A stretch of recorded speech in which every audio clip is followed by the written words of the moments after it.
SPS slimming and beauty clinic की जानिब से लेटेस्ट टेक्नोलॉजी से अपना वेट कम करें। हमारे पास स्किन एंड पिंपल्स के लिए भी कई ट्रीटमेंट्स है, तो देर किस बात की। SPS slimming and beauty clinic से अभी राब्ता करें। हमारा एड्रेस है beside Agarwal sweet house lane, JN road, Abids, Hyderabad. Chairman A18 Telangana news Mohammed Azam Ali.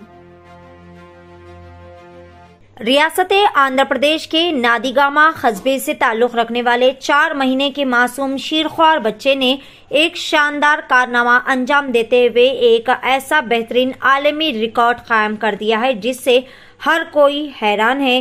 क्यूलिया नामी ये शीरख्वार बच्चा जो कि 120 मुख्तलिफ चीज़ों की शिनाख्त कर सकता है, परिंदों, सब्जियों, जानवरों से लेकर मुख्तलिफ तस्वीर तक।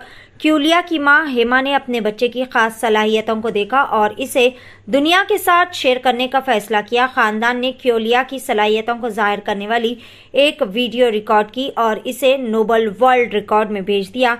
सबकी तरह नोबल वर्ल्ड रिकॉर्ड की टीम भी हैरान रह गई। वीडियो का बगौर जायजा लेने के और क्यूलिया की सलाहियतों को जांचने के बाद वो इस नतीजे पर पहुंचे कि वो इस खुसूसी सर्टिफिकेट का मुस्तहिक है, जिससे वो सिर्फ 4 महीने में ही आलमी रिकॉर्ड होल्डर बन गई। यहाँ पर बच्चे के वालिदैन ने बेपनाह खुशी का इजहार किया और ताउन पर सभी का शुक्रिया अदा किया। इन्होंने उम्मीद जाहिर की है कि क्यूलिया की कहानी ने दूसरे वालिदैन को भी इन मुनफरिद सलाहियतों को दरियाफ्त करने और मनाने की तरगीब दी जो कि इनके छोटे बच्चों के पास होती है।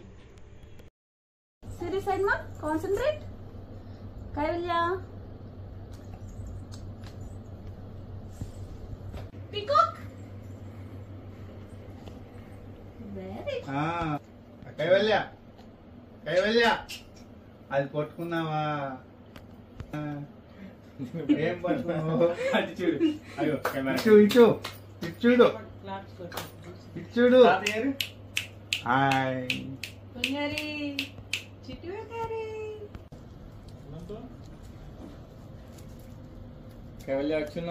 ఫ్లాష్ కార్డ్స్ నేను ఇంట్రడ్యూస్ చేశాను, 4 to 5 సెట్స్ ఇంట్రడ్యూస్ చేశాను. సో ఒకసారి 4th మంత్ వచ్చిన తర్వాత తను బాగా కాన్సన్ట్రేషన్ చేస్తుంది కదా, అసలు ఎంతవరకు రికగ్నైజ్ చేసింది, రెస్పాండ్ అవుతుందా లేదా అని చెప్పి ఒకసారి చూద్దామని చెప్పేసి అడిగాను. నేను 2 ఫ్లాష్ కార్డ్స్ పట్టుకొని ఏ కార్డ్ పట్టుకోమంటే ఆ కార్డ్ పట్టుకునేది. నేనైతే షాక్ అయ్యాను, నిజంగా అన్ని పట్టుకుంటుందని అయితే అసలు ఎక్స్పెక్టే చేయలేదు. బట్ తను ఆల్మోస్ట్ నేను చెప్పినవన్నీ పట్టుకుంది. సో ఇంత జస్ట్ 1 మంత్ లో ఇన్ని సెట్స్ ఫ్లాష్ కార్డ్స్ తను రికగ్నైజ్ చేస్తుందని అయితే ఎక్స్పెక్ట్ చేయలేదు.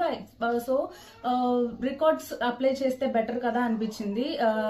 ఇండియన్ బుక్ ఆఫ్ రికార్డ్స్ కి అప్లై చేశాను. వాళ్ళు ఏజ్ లిమిట్ 4 months కి ఏజ్ లిమిట్ లేదండి, 1.5 year age limit, minimum age limit అని చెప్పారు. ఓకే, వితౌట్ ఏజ్ లిమిట్ వెళ్దాం అని చెప్పేసి ఇంకేం రికార్డ్స్ ఉన్నాయని నేను సర్చ్ చేస్తున్నప్పుడు నోబెల్ వరల్డ్ రికార్డ్స్ కి అప్లై చేశాను. అప్లై చేసిన 2 to 3 days లో వాళ్ళు ప్రాసెసింగ్ అంతా స్టార్ట్ చేశారు. లైక్ పాప డేట్ ఆఫ్ బర్త్ సర్టిఫికేట్ అడిగారు, లైక్ ఇంకా పాప రికగ్నైజ్ చేసే వీడియోస్ ప్రతి ఒక్కటి, నేను మెన్షన్ చేసిన ప్రతి ఒక్కటి మిస్ అవ్వకుండా వాళ్ళు వీడియో అడిగారు. ఒక్కటి మిస్ అయినా కానీ వాళ్ళు మళ్ళీ రీచెక్ చేసుకొని మళ్ళీ అడిగారు అనమాట, ఇన్ కౌంట్ మిస్ అవుతుందని చెప్పేసి. సో 120 కార్డ్స్ తను రికగ్నైజ్ చేసింది కాబట్టి 120 నేను వీడియోస్ వాళ్ళకి పంపించాను. అలానే మా ఐడి ప్రూఫ్స్ అడిగారు, అవి కూడా పంపించాను. సో 2 to 3 days తర్వాత వాళ్ళు పాప ఎలిజిబుల్ అయింది.